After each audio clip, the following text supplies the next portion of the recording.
They're coming to get you, Barbara. Stop it! You're ignorant. They're coming for you, Barbara. Stop it! You're acting like a child. They're coming for you. Look, there comes one of them now. And I'm the devil. Now kindly undo these straps.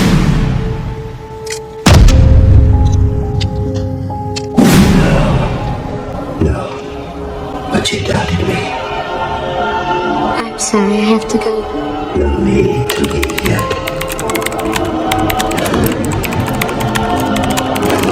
But I'm late.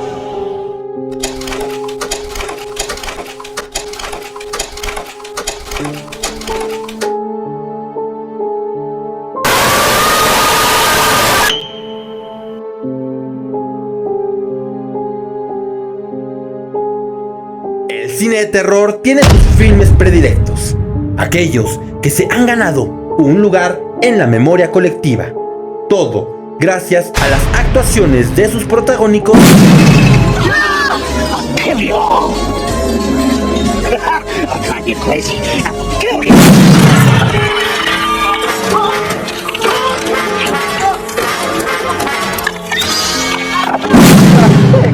It's for the best. Almost done.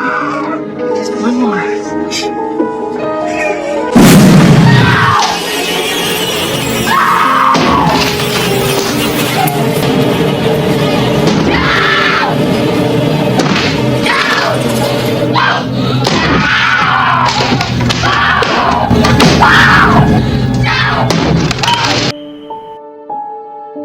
Así como también su diseño, su arquitectura, la música, los colores y su compleja narrativa. Historias hay bastantes, eso sí, narradas y ambientadas en diferentes épocas. No obstante, aunque nos encontramos en la era de la ciencia y la tecnología, hay una leyenda que nos sigue pareciendo fascinante, así como también tétrica y perturbadora, y que no ha pasado de moda. Me refiero a la leyenda del vampiro. Aquella deidad pálida, elegante y aristócrata representada en la piel del conde Drácula. I am Dracula. Este misterioso ser emana una repulsiva y a la vez irresistible sed de sufrimiento. Este tétrico caballero sale cada noche buscando una damisela inofensiva para poder beber su sangre.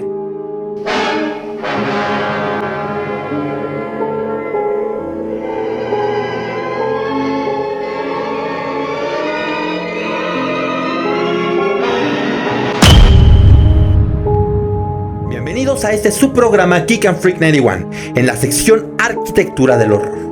Hoy te voy a platicar sobre una increíble obra literaria transformada en un magnífico filme. Este fue llevado de la mano por nada más ni nada menos que el director Francis Ford Coppola.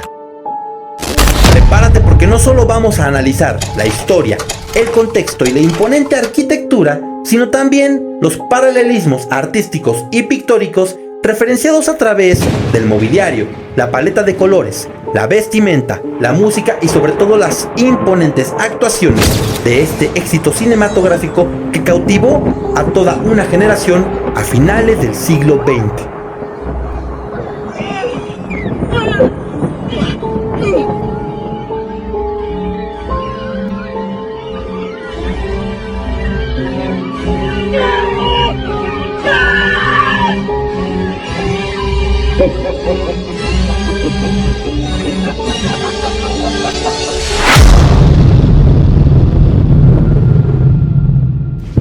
Revivamos pues ese tétrico Londres del siglo XIX, a través de un sentimiento intangible de belleza, el cual mencionaba que el amor puede superar al tiempo y a la misma muerte.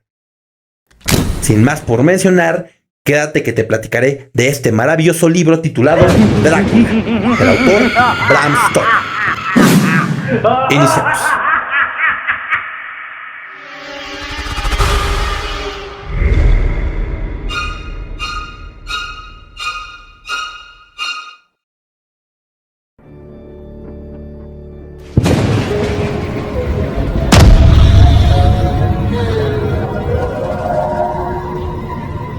Just sleep. to my home.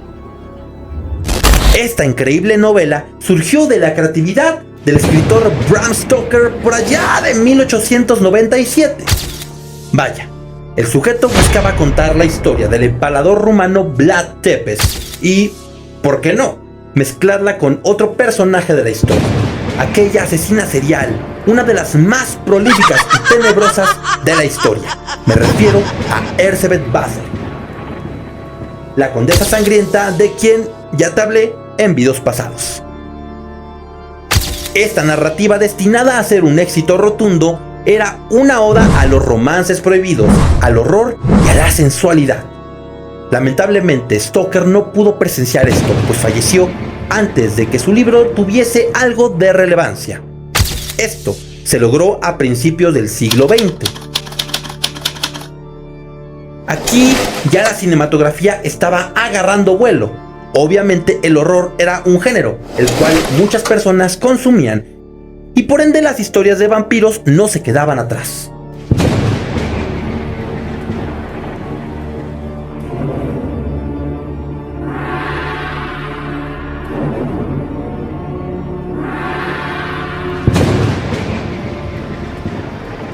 More Wolfbane, more effective than Wolfbane, Count.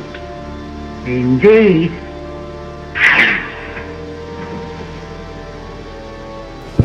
Casi un siglo después, dos casas productoras quisieron darle una oportunidad a esta increíble historia, pues ya era suficiente tener que representar todo el tiempo al conde Drácula como un ser pálido, elegante, con capa, de gustos refinados y también de una apariencia descontrolada.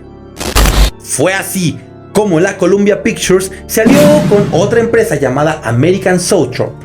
Esta se encontraba en jaque financiero.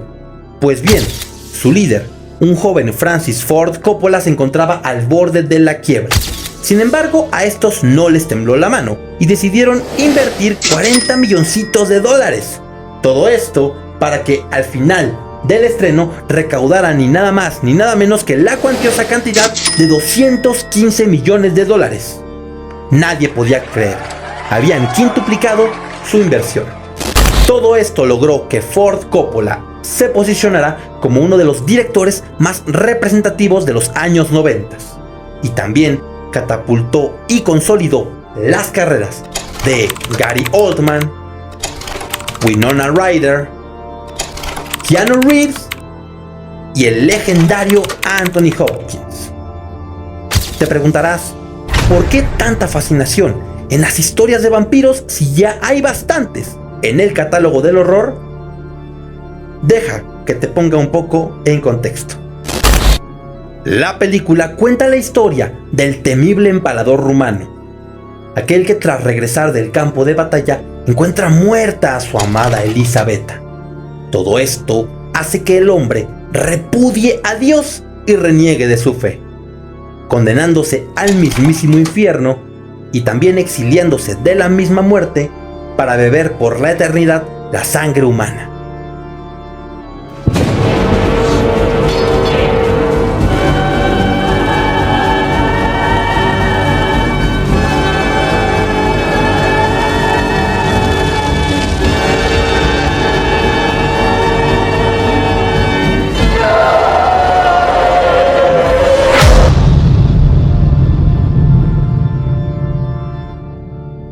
Después de 400 años, un joven abogado llamado Jonathan Harker decide viajar a Transilvania para negociar la compra de unas propiedades con el conde Drácula. Al llegar, nota que este ser se encuentra decadente. Lo que no sabe es que es por falta de sangre. Sin embargo, la deidad se va mostrando cada vez más y más misteriosa con el sujeto, enajenándose no solo con él, sino también con su amada Mina, quien es físicamente parecida a su amada y fallecida Elisabetta.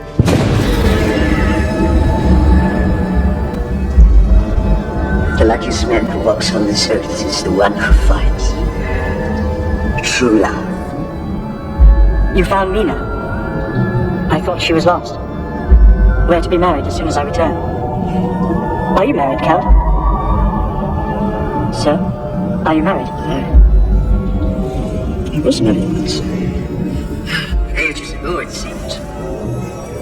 She died.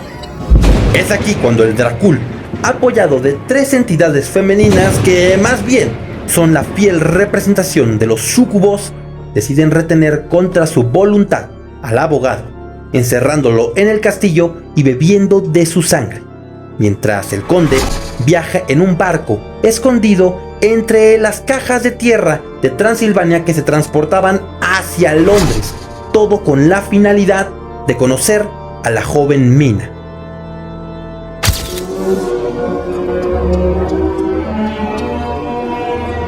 Come here, Mina.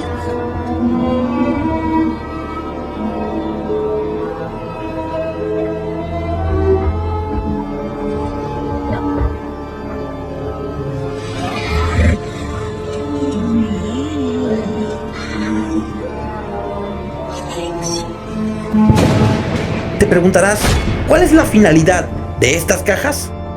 Simple. Recordemos que Drácula no puede descansar más que en un ataúd o en tierra proveniente de Transilvania. Es por eso que estas iban a ser desperdigadas por varias casas y terrenos de Londres. En la historia tenemos otros personajes como la joven Lucy, aquella amiga descontrolable de Mina que más tarde se transformaría en una mujer vampiro y que se encontraría al servicio del conde Drácula para beber por las noches en las calles de Londres la sangre de los pequeños infantes.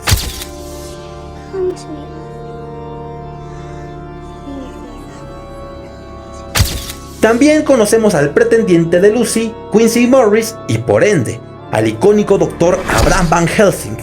Este científico loco está obsesionado con cazar al conde Drácula y no descansará hasta lograrlo. Drácula, ahora en la piel de un joven Vlad Tepes, se acerca elegante a cortejar a la dama.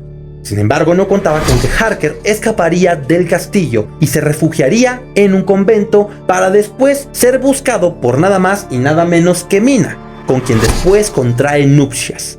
Todo esto entristece profundamente al conde Drácula y decide declararle la guerra a todos aquellos que decidan quitarle a su preciada Elisabetta. Aquí se dispararía una batalla emblemática: el hombre contra la bestia.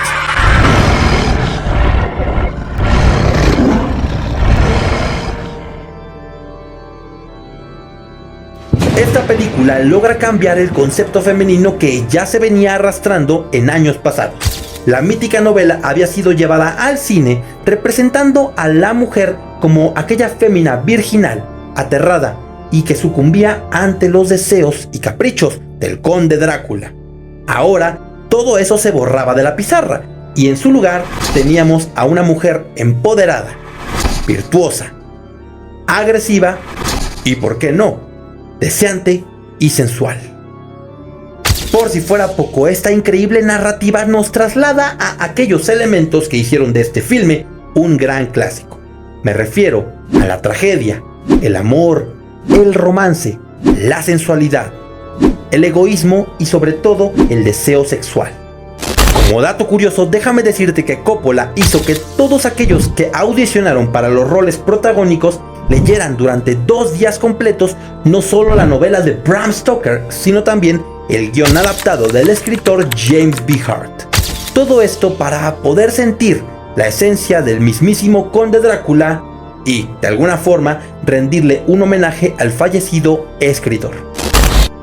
Para la interpretación y la escenografía, el filme tiene fuertes influencias sobre sus antecesoras. Por ejemplo, el juego de sombras y la personificación del monstruoso Vlad Tepes se asemejan a un Nosferatu de 1922, así como la oscuridad y el misterio son idénticos al filme de 1932 Vampire, la bruja y el vampiro. Por si fuera poco, las homónimas versiones de Drácula, interpretadas tanto por Bela Lugosi en 1931 como por Christopher Lee en 1958, refieren la sensualidad de un caballero elegante, psicótico y de buenos modales. También déjame decirte que parte de su colorimetría e iluminación se basa en otro clásico que nada tiene que ver con el género. Me refiero a Vértigo, de 1958, del aclamado director y maestro del suspenso Alfred Hitchcock.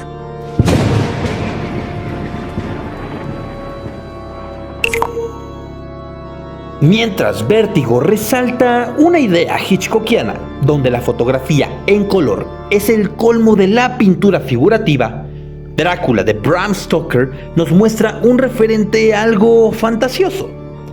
Si miras bien estas dos escenas, podrás darte cuenta que la distribución de los colores en el plano principal crean la forma, haciendo que el destino de los personajes y la línea argumental vaya acorde a estas tonalidades, dramatizando ambas secuencias y dando entrada al clímax de estos dos clásicos de culto.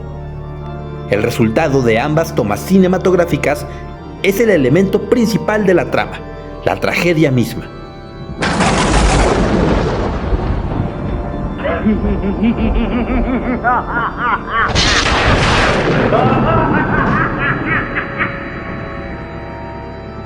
La mezcla de todos estos elementos en el desarrollo cinematográfico hizo que el espectador pudiera apreciar por primera vez en su vida a un conde Drácula completamente diferente.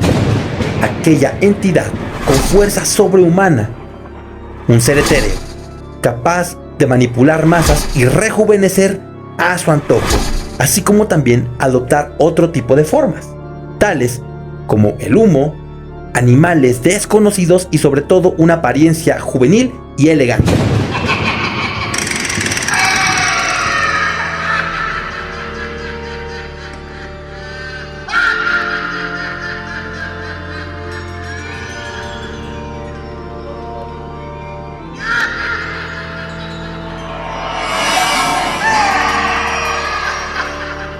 Antes de pasar al plato fuerte, déjame comentarte que el contexto de la historia se desarrolla en un entorno burgués, bastante elegante, pues ante el ojo humano no pasan desapercibidas aquellas extensiones de tierra, las casas imponentes y sobre todo la vestimenta y la elegancia de aquellos refinados victorianos del siglo XIX. Esto hizo que tanto los personajes como la trama se unificaran, logrando así una pesadilla errática que va más allá de la realidad misma y se centra en el factor psicológico. Esto hizo que Drácula de Bram Stoker se consolidara como un éxito taquillero, uno de los más imponentes en el género del horror.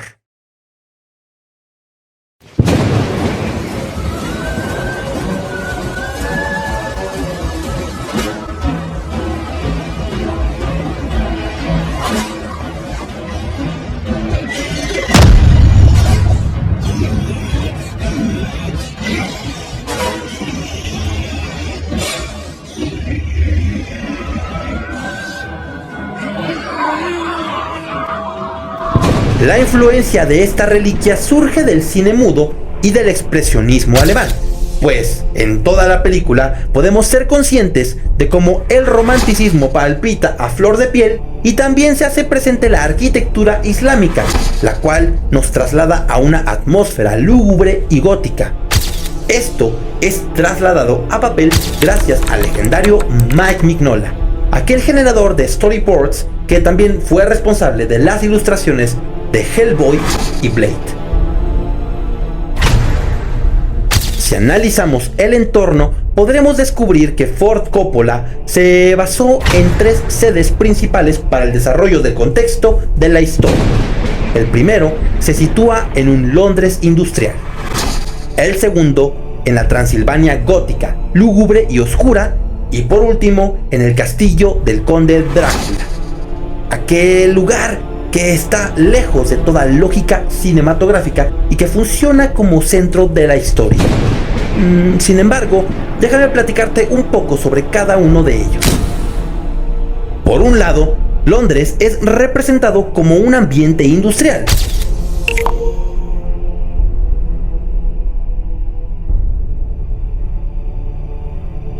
Pues la sociedad victoriana vive en construcciones emergentes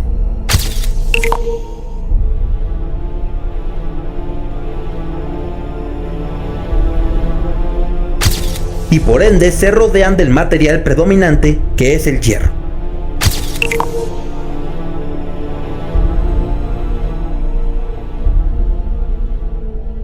Por otro, tenemos un Transilvania representado con arcos ojivales y detalles góticos ornamentales.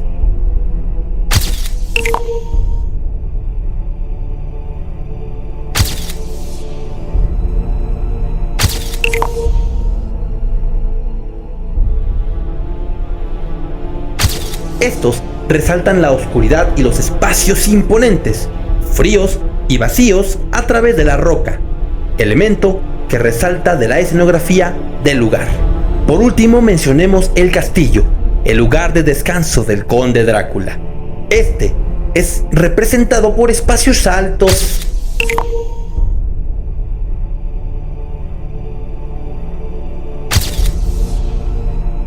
cálidos y sumamente rojizos. Todos estos, en resumen, logran transmitir al espectador un sentimiento único de melancolía. Cada etapa histórica nos hace alusión a diferentes corrientes. Por ejemplo, al inicio de la película se nos muestra un contexto histórico que se basa en el Imperio Bizantino del siglo XV.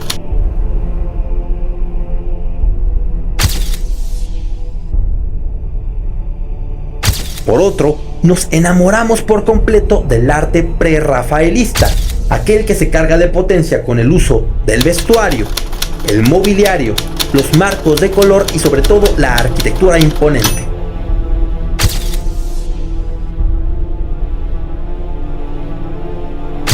Esto es un fiel ejemplo de que el espectador puede deleitarse visualmente con el estilo victoriano mezclado con el modernismo y la industrialización. Estos van de mayor a menor escala, pues los apreciamos desde los imponentes edificios y el contexto geográfico, así como también en los pequeños mobiliarios y accesorios que se presentan a lo largo de toda la película. Para lograr este increíble largometraje, Ford Coppola se basó en las viejas artimañas del cine antaño. Esto ya que no quería cargar a su película con efectos visuales novedosos, pues bien, creía que esto no representaría nada en absoluto. Quería que la magia viniera de los efectos básicos nativos del estudio. Este sentimiento nostálgico funcionó, pues nos traslada a un entorno magistral, apoyado de una obra trágica, surrealista y romántica, aquella que enamoró nuestros ojos de una forma sin precedente alguno.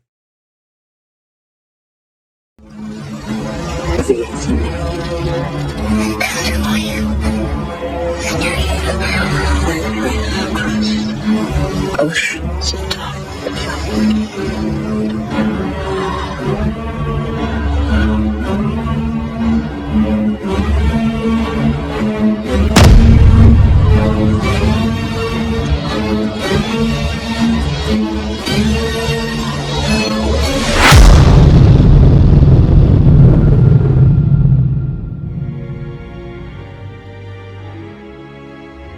Para este desarrollo, el proyecto quedó a manos del hijo de Coppola, Roman, quien retomó elementos de la manufactura artesanal, jugando con las sombras chinescas, y no solo eso, sino también ejecutando dobles exposiciones en negativos, rodando sobre retroproyecciones y también usando la mayor parte de las escenas apoyadas de una cámara Lumière.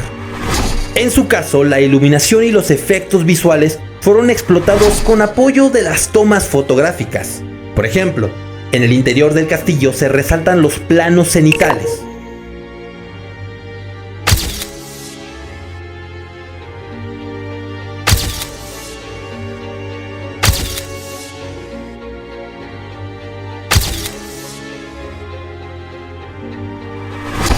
Los generales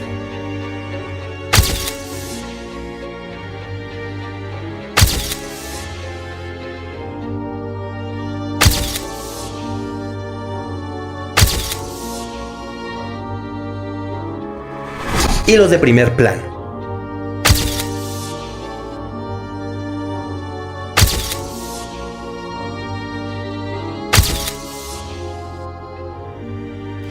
Estos enfatizan los rostros, el vestuario y por ende las proporciones corporales del conde Drácula, haciendo que el diseño interiorista sea aquel personaje secundario que solo sobresale gracias a la luz, llenando de protagonismo a esta deidad, centrándose principalmente en sus expresiones faciales, su interacción verbal y sus movimientos. De este último, podemos rescatar el juego de sombras, donde las leyes de la física no aplican, pues en varias tomas podemos notar cómo la sombra del imponente conde Drácula se desplaza por voluntad propia, sobreponiéndose a los encuadres de un joven Keanu Reeves presagiando el peligro. Esta obra de arte fue codirigida por Michael Ballhaus, quien evoca al cine clásico junto con una voluntad vanguardista del nuevo Hollywood. En el caso de los exteriores rumanos se hace un fiel homenaje al cine mudo y al expresionismo alemán, pues el uso de la cámara en ángulos de contrapicada y en grandes planos generales hace que las tomas resalten la belleza del imponente castillo, así como también de las áreas boscosas, lúgubres y oscuras que nos transmiten una sensación pesadillesca y sobre todo alerta inminente. Tampoco podemos olvidarnos del antiguo Londres, aquel que fotográficamente se representa con planos americanos y generales. Estos son llevados a la pantalla gracias a los encuadres de las multitudes platicando y conviviendo, así como de las áreas sociales. Todo esto se basa gracias a su paleta de colores, que también apoya fuertemente a este elemento visual, cargado de matices y colores ferrosos y también una tonalidad completa de grises. Para lograr transmitir la esencia social con la vestimenta victoriana, Ford Coppola utilizó una vieja cámara, la cual corría a 15 fotogramas por segundo. Esta, al final, logró ese efecto de granulado que transmitía una sensación de antaño sobre la imagen. También para el desarrollo de este largometraje se utilizaron efectos prácticos y bastantes trucos, como ya lo mencioné antes, sobre los efectos de cámara. Déjame contarte a continuación algunos de estos.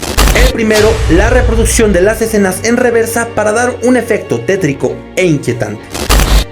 Esto se aprecia en las tomas de un grotesco Drácula escalando las paredes del castillo, las de la mujer con un bebé en brazos sobre la escalera y también en las escenas de la mujer vampiro regresando a su tumba.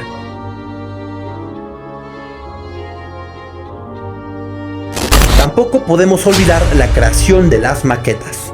Estas, por lo general, se ejecutaron a escala y sirven para asemejar la escenografía panorámica de los entornos que Coppola quiere transmitir al espectador. También tenemos el famoso truco de los espejos de los hermanos Marx. Este se usó en la escena donde Reeves se rasura. Aquí distinguimos que no existe tal elemento, sino más bien un espacio hueco, decorado con un fondo duplicado, mientras un doble queda de espaldas ante la cámara para causar el efecto del ausente reflejo del conde Drácula. También tenemos la rotación de la cámara.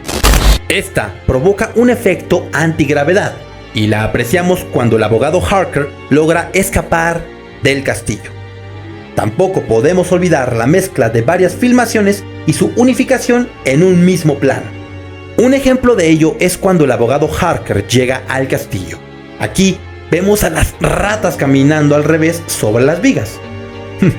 Este increíble efecto se logró volteando uno de los dos planos y contraponiéndolos uno encima del otro.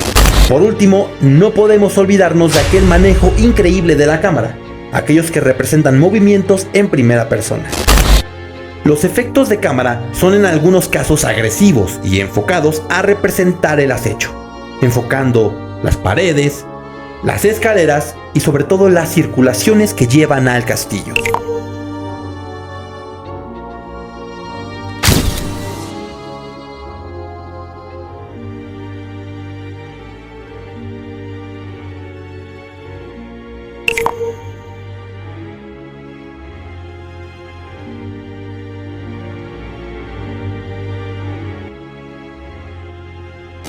También los efectos de sonido fueron bastante importantes, pues se busca lograr una sensación de miedo y terror.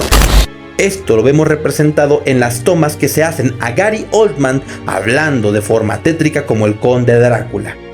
Estas fueron forzadas ya que el actor tuvo que bajar una octava a su tono de voz, y por si fuera poco, se mezclaron ante esta sonidos de lobos aullando para representar un sonido áspero, grueso y a la vez perturbador. Listen to them. The children of what sweet music they make. Music? Those animals?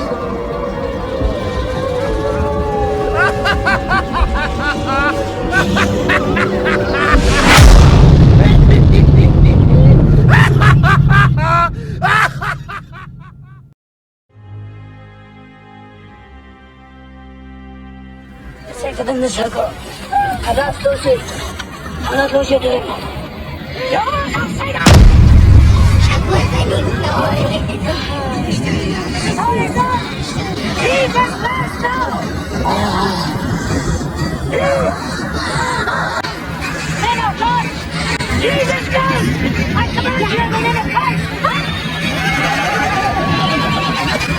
A partir de aquí hay dos elementos que no podemos pasar desapercibidos: el barroco y la industrialización. Y estos son representados de forma fiel con dos colores, verde y rojo. El primero representa la juventud, la frescura, la tranquilidad y la vitalidad de Mina. Y estos colores con sus derivados, que son el color esmeralda y los tonos pasteles, se hacen presentes en el interior y el exterior de la casa de su amiga Lucy. El segundo color es mucho más agresivo y se representa principalmente en la vestimenta del conde Drácula, las cuales se muestran en sus ropajes imponentes cargados de tonos carmesí y vino tinto. Por si fuera poco, esta gama cromática nos arroja otro matiz importante: los naranjas agresivos, los cuales se hacen presentes cuando el peligro está latente.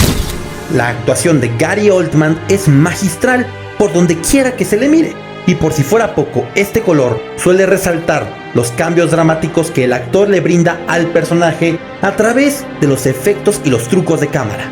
Pues cuando el abogado viaja hacia Transilvania, pasamos de estar de un ambiente victoriano a un espacio rumano. Este es acompañado por un atardecer naranja que presagia muerte y peligro. Por otro lado, los colores verdosos y la gama ferrosa sobresalen en las escenas de interacción romántica, cuando el conde Drácula conoce al fin a Mina. Por ejemplo, la escena se carga de un romance absoluto, pues ambos personajes parecen coordinados de forma estética. Por su parte, los colores pasteles y cafés se exponen en los espacios donde Mina interactúa con sus amistades, mientras espera el regreso de su amado Harker, quien se encuentra bajo la captura del vampiro aterrador. Estas tonalidades se acompañan de igual forma de gamas ferrosas que hacen alusión a la informalidad y sobre todo a la elegancia. Esto cabe mencionarte que también se representa a través de los accesorios mínimos. Estos son de alguna forma aquellos elementos que ayudan a la narrativa y que de algún modo son importantes, como la cuchilla de afeitar, los espejos, así como también las cajas de tierra de Transilvania. También déjame decirte que el azul tiene una importancia increíble en esta película.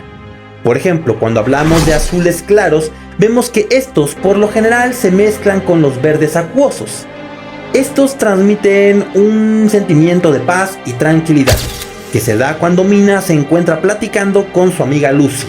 Sin embargo, cuando pasamos a los tonos magenta, aquí es donde nos encontramos al verdadero terror, pues se hace presente en la lúgubre oscuridad boscosa, cuando, por ejemplo, Harker pide el carruaje que lo llevará hacia el castillo del conde Drácula, haciendo que presenciemos un ambiente nubloso y sobre todo bastante tétrico.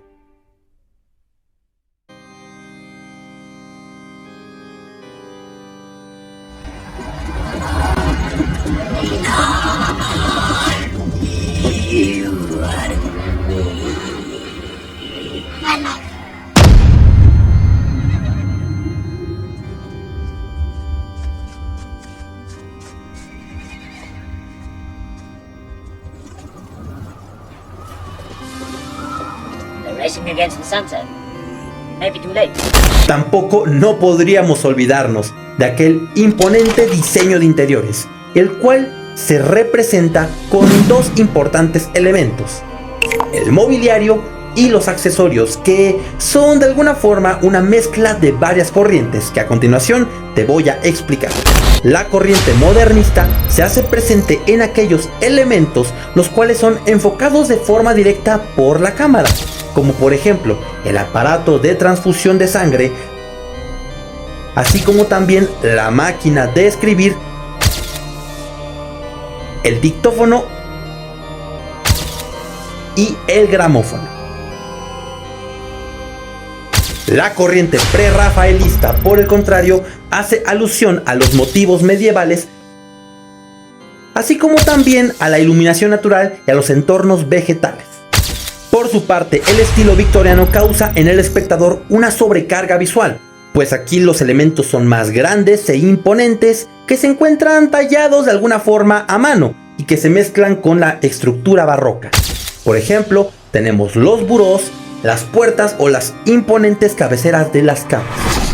Todos estos elementos bañados en matices oscuros cargan a la película de elementos góticos, acompañados de ornamentación y tallados de madera sobre los arcos ojivales. Tampoco podremos olvidar el estilo renacentista, el cual tiene un papel pequeño dentro de la película, pero también bastante significativo. Esto tiene su relevancia en la escena cuando el abogado conoce al conde Drácula, pues vemos al fondo de su casa su autorretrato.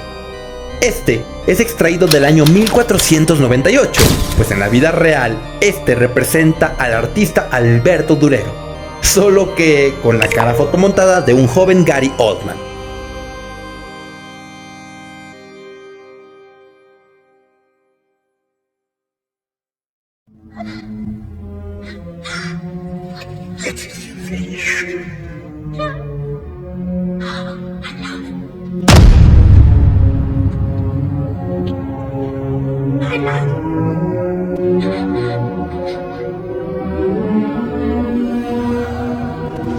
Si naturalmente esta película ya nos ha dejado impactados, no podremos olvidar otro elemento que se encuentra oculto y que hace que el terror sobresalte de entre los detalles artísticos y pictóricos. Me refiero a los paralelismos. Como bien dicen, el arte es quien imita la vida. Déjame por ende decirte algunos de estos ejemplos, los cuales son la fiel representación de las pinturas dentro de este icónico largometraje. Para representar el castillo del conde Drácula, Coppola se basó en una pintura llamada La Resistencia del autor František Kupka. Este recinto es ecléctico y sobre todo bastante imponente y solitario. Desde que lo vemos a primera vista, sabemos que es algo monumental y hace pensar al espectador en una sola cuestión: no quiero entrar ahí. Por si fuera poco, los matices neblinosos y oscuros que se representan en cada fotograma en la mayor parte de las escenas de la película son extraídas de otra pintura llamada El Camino al Infierno, del autor Alfred Kubin, de 1904.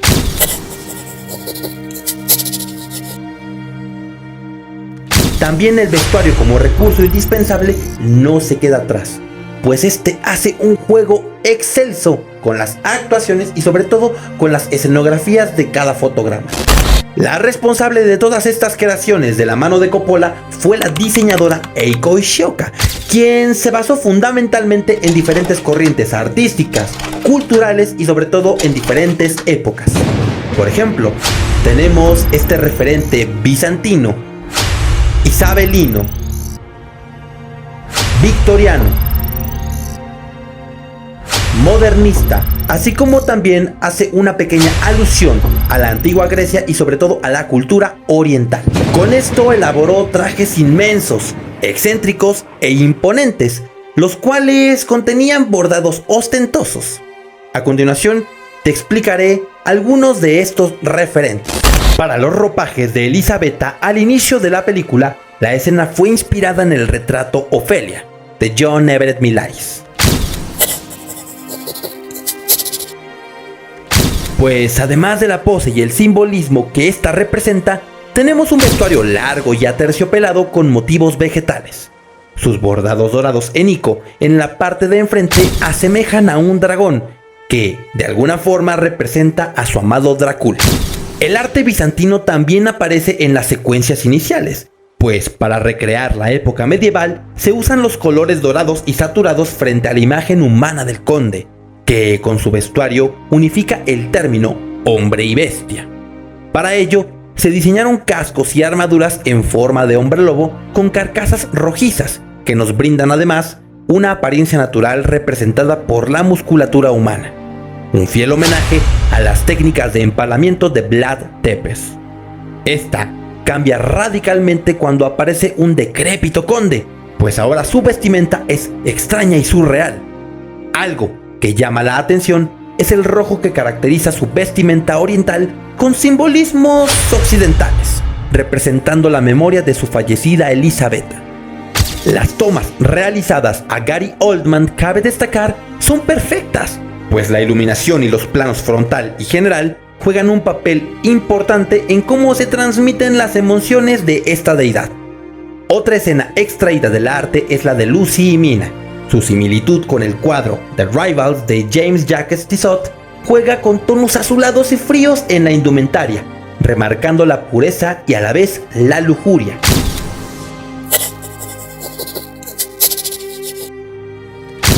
En el caso de Mina, los tonos verde aqua de la mano con el corpiño abotonado y la rigidez del cuello alto muestran la dulzura y frescura del personaje, así como su instinto obediente y reprimido. En el caso de Lucy, la indumentaria es suelta y escotada, con grandes bordados y tejidos livianos contrastantes al estilo prerrafaelista de Rosette. Esto es mero simbolismo de la represión sexual que se vivía en la época victoriana, pues la personalidad frívola y lasciva de la mujer es representada claramente. Siguiendo con Lucy, hay una escena donde aparece vestida de tonos naranjas, cuando está al asedio de un Drácula transformado en hombre lobo. Este fotograma evoca al cuadro de 1898, Ariadne, de John William Waterhouse, que refleja el instinto hacia la sangre del vampiro. Esto es un fiel exponente del arte prerrafaelista y se contrapone rotundamente a los blancos de Mina, pues su atuendo de noche evoca a otra pintura titulada The Stairs, de 1869.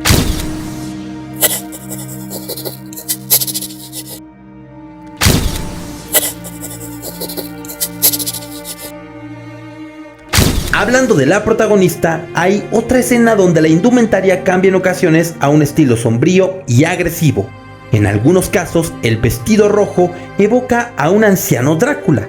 En otras, veremos cómo el uso de los atuendos verdes claros que representaban tranquilidad ahora se vuelven intensos, pues la transformación de Mina en un vampiro con alma de Elisabetta porta mangas largas y un cuello alzado con bordados dorados que refiere a la primer armadura del conde.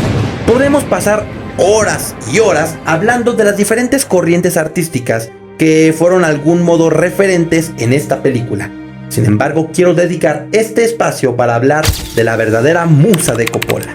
Me refiero al autor Gustav Klimt, aquel que tuvo una carta de presentación inmensa con algunas pinturas representativas que fungieron en esta película como la representación del horror puro y la sensualidad. Hay escenas donde el traje de reptil se representa en blancos intensos, así como también en tonalidades fantasiosas. Todas estas se acompañan de una gorguera en el cuello. Por si fuera poco, tienen la corriente isabelina y victoriana. Estas son nativas de una pintura, la aclamada Margaret Bromsen.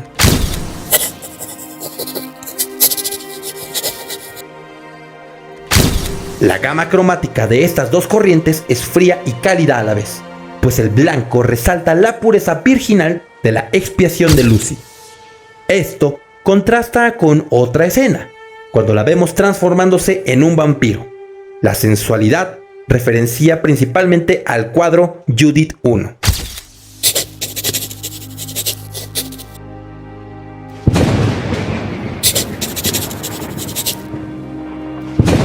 Por su lado, la increíble pintura titulada El beso, de 1904, se representa por el pasional acercamiento entre Mina y el conde Drácula. Los colores y la posición de la cámara hacen de este fotograma algo exquisito.